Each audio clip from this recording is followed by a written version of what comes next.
Secrets in a murder investigation are like whispers in a crowded room. Sooner or later, someone hears them. Welcome to Revealing the Crime, where we uncover the stories behind the headlines, shedding light on the details that often go unnoticed. This is the story of the untimely passing of Gary Farris, a man known for his generosity, a family torn apart by secrets, and a discovery so shocking it sent ripples through their once idyllic world. As we go through the case, we will see the complex dynamics of narcissistic parenting and the long lasting effects it has on children. Before we begin, here's the intro. Welcome to Revealing the Narc. Join me as I highlight narcissistic traits in celebrities and public figures.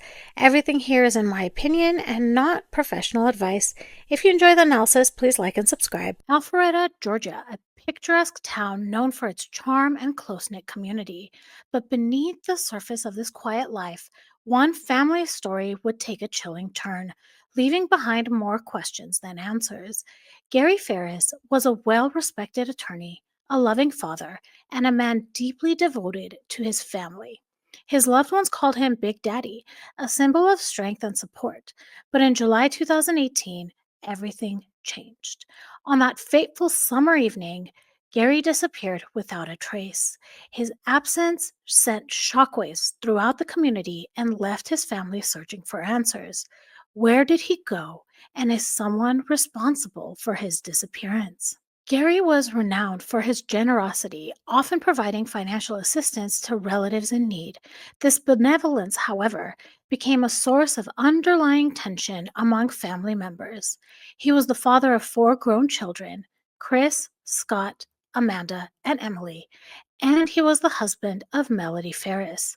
But before we get into the details of these relationships, let's talk about the circumstances that led to his untimely passing. On July 3rd, Chris and his daughter went to the barn to look at animals. The barn was about 300 yards away from the main house. The following day, Chris returned to the farm and dropped off his daughter so she could have a sleepover with her cousin. The two girls went looking for their grandfather Gary, but they couldn't find him. It was a large property, and according to Chris, it wasn't uncommon that husband and wife wouldn't know each other's whereabouts. He was still gone the morning of July 5th, and he wasn't answering his phone. Amanda, one of Gary's daughters, arrives at the farm on the morning of July 5th and tells Chris over the phone that their dad is missing.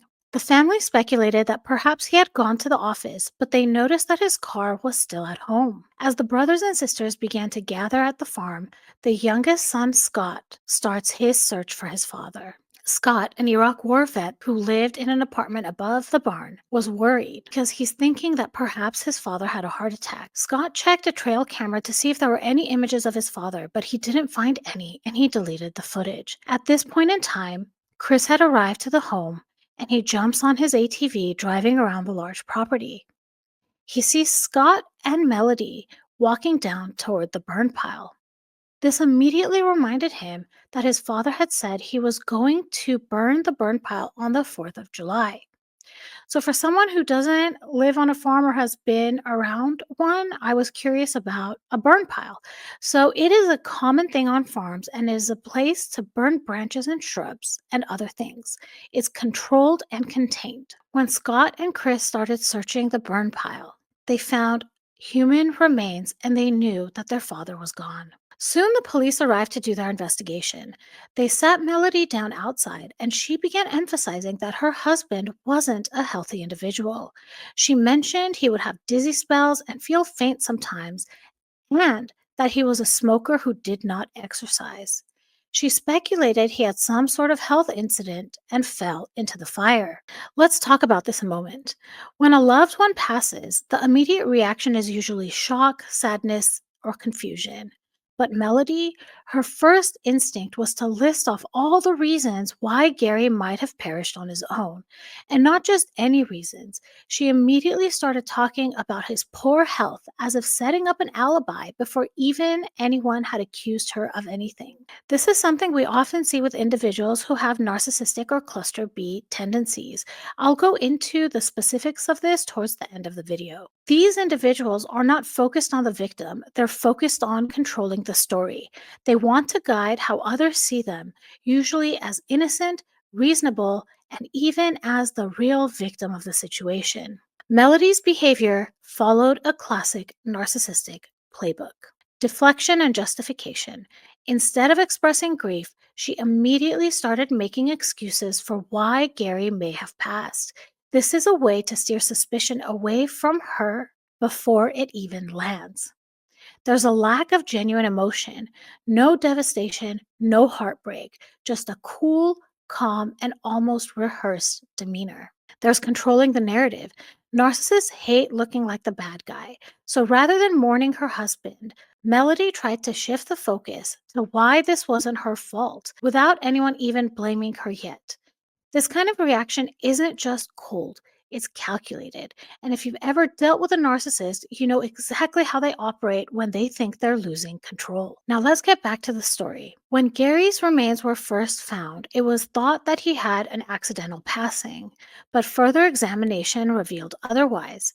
A critical turning point in the investigation was the discovery of a bullet lodged in Gary's rib, indicating he had been hit with a bullet before his body was burned. The police soon focused on Melody Farris as the primary suspect. The couple's marriage had been strained since 2009 due to Melody's extramarital affair, and they had not fully reconciled.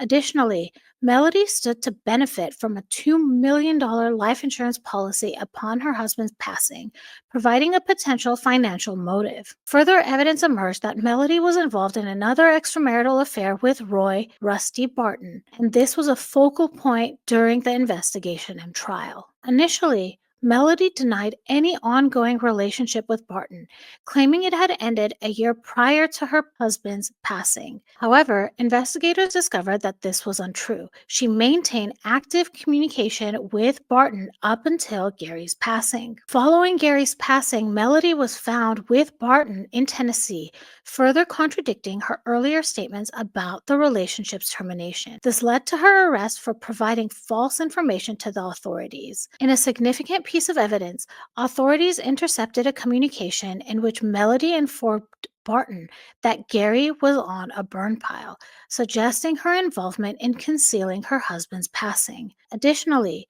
Melody used Gary's credit card to pay for a secret phone bill and made a $450 purchase at Walmart the following day. These indicate her attempts to conceal her activities. The specific items that Melody may have purchased from Walmart are suspicious. According to a Reddit discussion, the receipt included Clorox, though the exact type, whether it was liquid or wipes, was not specified. Another source suggested that the purchase consisted of groceries, including cleaning products, which is common in regular shopping trips. However, the exact details of the purchase have not been fully disclosed. Walmart's records were instrumental in confirming that Melody was the one who made this transaction. The timing and nature of this purchase were scrutinized during the investigation as they occurred shortly following Gary's passing.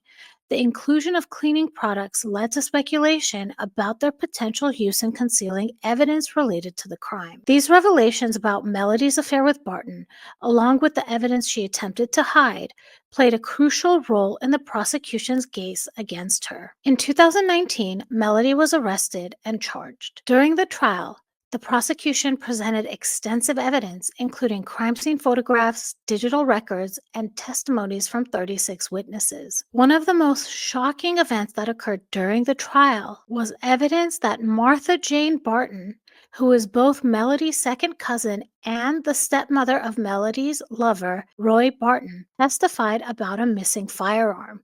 She revealed that the .38 had disappeared from her Tennessee home sometime after Melody's arrest in 2019. Given that Melody had frequent and unrestricted access to Martha Jane's residence, there was speculation that she might have taken the weapon without Martha Jane's knowledge. This missing firearm was significant because a .38 caliber bullet was found lodged in Gary's rib, suggesting a potential connection to Gary's passing. This testimony added a crucial piece of evidence to the prosecution's case, linking Melody to the potential weapon and further implicating her in her husband's passing. Throughout the trial and sentencing, Melody accused her son, Scott, of committing the crime, claiming she had concealed his involvement for years. her defense attorney presented evidence suggesting Scott's possible culpability, including the presence of a .38 caliber ammunition matching the one found at the crime scene. Despite these claims, the court dismissed the allegations against Scott. The jury deliberated for several days before finding Melody guilty of all charges. She was subsequently sentenced to life in prison, with the possibility of parole after 30 years, and received additional concurrent sentences for concealing the death and making false statements. The reason I wanted to bring you this story is because of Melody's behavior during the sentencing.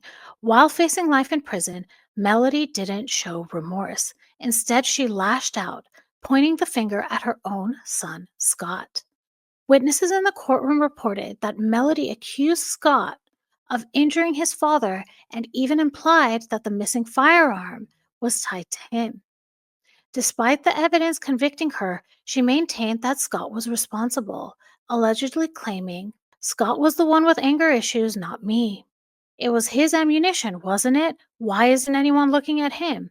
This family wouldn't be torn apart if he hadn't done this." And yet, through Melody's tirade, Scott remained in the courtroom, silently enduring the blame being placed squarely on his shoulders. In my opinion, based on what I've been watching and reading about Melody Farris, her manipulation, lack of accountability, bending of the truth or lying, and the dramatic outburst against her son during sentencing are strong indications that she exhibits traits consistent with cluster B personality disorders. Specifically, her behavior aligns with narcissistic traits, such as blame shifting, self preservation at others' expense, and a lack of empathy, and potential antisocial traits, deceitfulness, disregard for others, and calculated self interest. Let's break this down even further. Cluster B includes narcissistic personality disorder, antisocial personality disorder, borderline personality disorder, and histrionic personality disorder. Characteristics of narcissistic personality disorder include grandiosity, entitlement, lack of empathy, and a need to maintain a perfect image, often at others' expense. Melody's blame shifting onto her son, her refusal to take accountability, and her possible motive, which was the financial gain from Gary's life insurance policy, suggests strong narcissistic traits. Characteristics of antisocial personality disorder include a pattern of disregard for the rights of others, deceitfulness, manipulation, and a lack of remorse. Melody's calculated actions are indicative of antisocial personality disorder. This disorder often overlaps with sociopathy and psychopathy, terms that I'll discuss shortly. I also want to go into borderline personality and histrionic personality disorder. Characteristics of borderline personality disorder include instability in relationships, impulsivity, and intense fear of abandonment. While there's no strong evidence of impulsivity or abandonment issues in Melody's case, her dramatic accusations against Scott might suggest a tendency to destabilize relationships. Histrionic personality disorder includes the characteristics of excessive attention seeking and emotionality. Melody's courtroom outburst might have been a bid for attention, but there's not enough evidence to label her as histrionic, in my opinion. Sociopathy and psychopathy are typically classified under antisocial personality disorder, which is part of the cluster B group. While sociopathy and psychopathy are not official diagnoses in the DSM-5, there are commonly used terms to describe specific types of antisocial behavior. Sociopaths are often impulsive, volatile, and prone to emotional outbursts. They may form emotional attachments but still exhibit a lack of empathy and a disregard for rules. Melody's possible emotional manipulation of her son aligns with sociopathic tendencies, as does her impulsive decision to injure Gary and cover it up. Psychopaths are more calculating and cold, often showing a complete lack of empathy, remorse, or emotional attachment. They plan their actions carefully and are often socially charming. If Melody meticulously planned the events in this story, she might exhibit psychopathic traits. However, her courtroom outbursts suggest more impulsivity, leaning her closer to sociopathy, in my opinion. Let's talk about a couple of key indicators of Melody's personality traits. She shows a lack of remorse. Her refusal to accept accountability for Gary's passing, even after conviction, highlights a lack of guilt or empathy. She displayed calculated actions. Disposing of his body and attempting to cover up the crime indicate forethought and self preservation. And she had dramatic outbursts. Her tirade in court is consistent with Cluster B's emotional and erratic tendencies. Let's pause for a moment to think about Scott. Imagine the impact of hearing your own mother, someone who should protect and nurture you, accuse you of this horrible crime in front of a crowded courtroom. Growing up with a parent who may exhibit traits from the cluster B spectrum often means enduring manipulation, blame shifting, and emotional neglect. For Scott, this public humiliation was likely the culmination of years of emotional harm. In families where a parent exhibits narcissistic traits, children are often cast into roles like the golden child or the scapegoat. The golden child is idealized, while the scapegoat is blamed for everything that goes wrong. Melody's accusations suggest she viewed Scott as the scapegoat. By deflecting blame onto him, she sought to preserve her own image, even in the face of overwhelming evidence against her. The long term effects of being the scapegoat in a narcissistic family are severe. They can include low self esteem. Constant blame leads to feelings of inadequacy. They can lead to chronic guilt. Even when they're not at fault, scapegoats often feel responsible for their parents' problems. They may have difficulty trusting others. Betrayal by a parent can make it hard to trust in other relationships, and there could be emotional trauma. Hearing these accusations, especially in such a public setting, can leave scars that take years, even decades, to heal. But there's hope. People like Scott can heal by seeking therapy, finding supportive communities, and learning to set boundaries with toxic individuals, even if they are family members. Understanding that the parent's behavior reflects their disorder and not the child's worth is a crucial first step. Melody's actions in the courtroom were the ultimate display of a lack of accountability, a hallmark of cluster B personality disorders. While we can't undo the damage caused by such toxic behavior, we can continue to shed light on these patterns and support those who have endured. I want to thank you for joining today. If you found this video insightful, please like, comment, and subscribe for more content. Together, we can raise awareness and empower others to overcome the challenges of toxic relationships. I want to thank you all for listening, and I will talk to you all soon. Goodbye.